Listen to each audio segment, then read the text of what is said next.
रही हूं supreme court के एक बड़े फैसले की। जी हां, सुप्रीम कोर्ट ने महिलाओं के हक में एक बड़ा फैसला सुनाया है। अब सीआरपीसी की धारा 125 के तहत मुस्लिम महिला तलाक के बाद अपने पति से गुजारा भत्ता की मांग कर सकती है। सुप्रीम कोर्ट ने एक बड़ी लकीर खींचते हुए कहा कि ऐसे मामलों में धर्म बाधा नहीं है। कोर्ट ने मुस्लिम महिलाओं के लिए भी भरण पोषण के लिए पति की जिम्मेदारी तय कर दी है। जस्टिस नागरत्ना और जस्टिस ऑगस्टिन जॉर्ज मसीह की डबल बेंच ने इस पर यह बड़ा फैसला सुनाया है। सुप्रीम कोर्ट ने यह साफ कहा कि मुस्लिम महिला ही नहीं, किसी भी धर्म की महिला भरण पोषण की अधिकारी है। सुप्रीम कोर्ट ने कहा कि धारा 125 के तहत महिला मेंटेनेंस का केस पति पर डाल सकती है। इसमें धर्म रुकावट नहीं है। सुप्रीम कोर्ट के इस फैसले ने 1985 के शाबानो बेगम मामले में दिए गए जो शीर्ष अदालत के ऐतिहासिक निर्णय था उसकी यादों को ताजा कर दिया है। लेकिन कोर्ट के इस फैसले के बाद राजनीति भी शुरू हो गई है।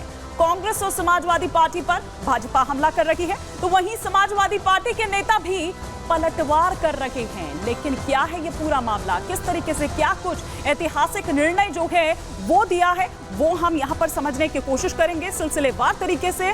वो जो ग्राफिक्स के जरिए हम यहाँ पर आपको जानकारी दे रहे हैं कि मुस्लिम महिलाओं पर सुप्रीम कोर्ट का जो ये अहम फैसला है, मुस्लिम महिलाएं पति से मांग सकती हैं गुजारा भत्ता।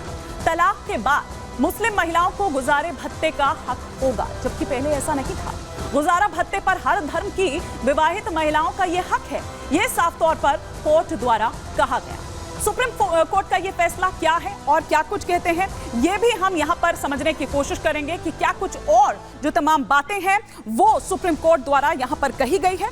और साथ ही साथ अगर हम यहां पर बात करें तो किस तरीके से जो इस पर प्रतिक्रियाएं हैं वो भी निकलकर सामने आ रही है। क्या कुछ कहा है कोर्ट ने, ये हम आपको यहां पर बताते हैं सिलसिलेवार तरीके से। वो ग्राफिक्स एक बार प्लीज स्क्रीन पर लेकर आइए कि किस तरह से जो तलाकशुदा मुस्लिम महिला है वो गुजारा भत्ता मांग सकती है। गुजारा भत्ता पर हर धर्म की जो विवाहित महिला है उसका हक है। मुस्लिम तलाक संबंधी कानून 1986 से अलग ये फैसला है। पहले सीआरपीसी की धारा 125 में पति से मेंटेनेंस की हकदार वो थी, अब बीएनएसएस की धारा 144 के तहत वो दावा कर सकती है। मेंटेनेंस दान का मामला नहीं है, विवाहित महिलाओं का मौलिक अधिकार है, ये साफ तौर पर कहा गया कोर्ट द्वारा। तीखी टिप्पणी की गई इसके मामले पर। अवैध 3 तलाक देने पर भी गुजारा भत्ता की वो हकदार है। लेकिन इस पूरे मामले पर all India Muslim personal law board जो है वो क्या कुछ कह रहा है, फिरंगी महली क्या कुछ कह रहे हैं, आइए आपको पहले ये सुनवाते हैं। जो सुप्रीम कोर्ट का सर जो नियम आया है वह क्या कहता है अब और उसका क्या प्रभाव पड़ेगा? देखिए, ऑनरेबल सुप्रीम कोर्ट ने जो अपना जजमेंट दिया है इस सिलसिले में जाहिर सी बात है जो अपनी लीगल कमेटी है वो उस पूरे जजमेंट को स्टडी करेगी और स्टडी करने के बाद ही अपनी राय उस पर रखेंगे। लेकिन जहाँ तक शरीयत का सवाल है और अपने मुल्क के कॉन्स्टिट्यूशन का सवाल है तो आप सब जानते हैं कि एज़ पर आवर कॉन्स्टिट्यूशन हर शहरी को अपने मज़हब पर पूरी तरीके से अमल करने की आज़ादी है। और जिन कम्युनिटीज़ के अपने पर्सनल लॉज हैं तो एज़ पर कॉन्स्टिट्यूशन उनको अपने पर्सनल लॉज पर अमल करने की, रोज़मर्रा की ज़िंदगी में ख़ासकर फैमिली मैटर्स में अमल करने की पूरी फ्रीडम है। और इस सिलसिले में जो शरीयत का कानून है, जो मुस्लिम पर्सनल लॉ है, वो ये है कि जब एक बार मर्द और औरत के दरमियान निकाह हो जाए तो उसकी रूह ये है कि ये निकाह हमेशा कायम रहे। लेकिन अगर दोनों एक दूसरे के साथ नहीं रह पा रहे हैं और अलग होना चाहते हैं तो फिर खुला के ज़रिए से या तलाक़ के ज़रिए से दोनों अलहदगी इख्तियार कर सकते हैं। और जब दोनों में एक बार रिश्ता ख़त्म हो गया तो विद इन इद्दत पीरियड या ड्यूरिंग इद्दत पीरियड शौहर के लिए लाजमी है कि अपनी बीवी को मेंटेनेंस यानी गुजारा भत्ता दें। और इद्दत के बाद औरत पूरी तरीके से आज़ाद है और मर्द भी आज़ाद है कि जिस किसी से दूसरे से चाहें शादी करें और अपनी नॉर्मल ज़िंदगी गुजारें। ये मुस्लिम पर्सनल लॉ का कानून है। सुप्रीम कोर्ट का ये जो डिसीजन है, क्या आप लोग इसको मानते हैं या किस शरीयत पे ही चलना चाहते हैं? सुप्रीम कोर्ट मुल्क की सबसे बड़ी अदालत है और सभी को उसको फॉलो करना है। और ये कहना कि हम लोग सिर्फ चाहते हैं कि शरीयत के मुताबिक चलें, हमें इस बात को अपने जहनों में रखना चाहिए कि मुल्क का आइन और मुल्क का कॉन्स्टिट्यूशन जो है उसी ने हमें ये इख्तियार दिया है कि हम अपनी शरीयत पर अमल करें। सिर्फ दोनों ही बातें करते हुए फिरंगी मेहली साहब नजर आ रहे हैं, लेकिन फिरंगी मेहली साहब को कोई यूं तो बताए कि बात उसी इद्दत की तो हो रही है, क्योंकि वो भरण पोषण अलाउंस जिसकी इद्दत की जो बात हो रही है वो सिर्फ 3 महीने तक ही मिलेगा। मतलब शादी हो उसकी ना हो, यही तो सारा मुद्दा है, यही तो सारी लड़ाई है। लेकिन खैर, जज बीवी नागरत्ना ने क्या कुछ कहा, ये सिलसिलेवार तरीके से हम यहाँ आपको बताते हैं कि भारतीय पुरुष पत्नी के त्याग को पहचाने, वो जो कड़ी टिप्पणियां की गई है वो हम यहां पर आपको सिलसिलेवार तरीके से बता रहे हैं। और जस्टिस बीवी नागरत्ना ने क्या कहा ये बता रहे हैं कि बैंक में उनके जॉइंट अकाउंट खोले, एटीएम तक उनकी पहुंच बढ़ाई जाए, पति अपनी पत्नी को वित्तीय मदद जरूर दें, पत्नी भावनात्मक रूप से पति से जुड़ती है। ये बात जस्टिस बीवी नागरत्ना ने कही और बहुत इंपॉर्टेंट हो जाती है उन तमाम भावों को भी यहां पर रखते हुए। लेकिन जब इस पर राजनीति हो रही है, किस तरह से क्या यहां पर, पहले तो बीजेपी क्या कुछ कह रही है ये हम आपको सुनवाते हैं। मुख्तार अब्बास नकवी का क्या कुछ कहना है। संस्थाएं हैं, मैं उनको बिना मांगी सलाह दूंगा कि वो तंग तालिबानी तंबू से बाहर निकले और तालीम, तरक्की और ट्रांसफॉर्मेशन के रास्ते से समाज को प्रगति की मुख्यधारा का हिस्सेदार, भागीदार बनाएं। आप जब तक जो है वो किसी भी जो है वो, चाहे वो संवैधानिक सुधार हो चाहे सामाजिक सुधार हो, उस तरह के सामाजिक सुधार पर सांप्रदायिक वार करते रहेंगे, तब तक जो है वो आप देश की तरक्की और देश की तरक्की के हिस्सेदार, भागीदार नहीं बनते। इसीलिए मैंने कहा कि आपको तंग तालिबानी तंबू से बाहर निकलना होगा।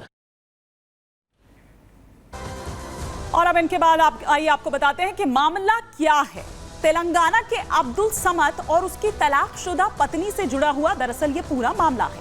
कोर्ट ने समद को 20,000 रुपए गुजारा भत्ता देने को कहा था। अब्दुल समद ने तेलंगाना के हाई कोर्ट के फैसले को सुप्रीम कोर्ट में चुनौती दी थी, क्योंकि वो गुजारा भत्ता नहीं देना चाहता था। वो कहता था जब कोई राबता ही नहीं है, जब कोई वास्ता ही नहीं है, तो फिर किस बात का गुजारा भत्ता।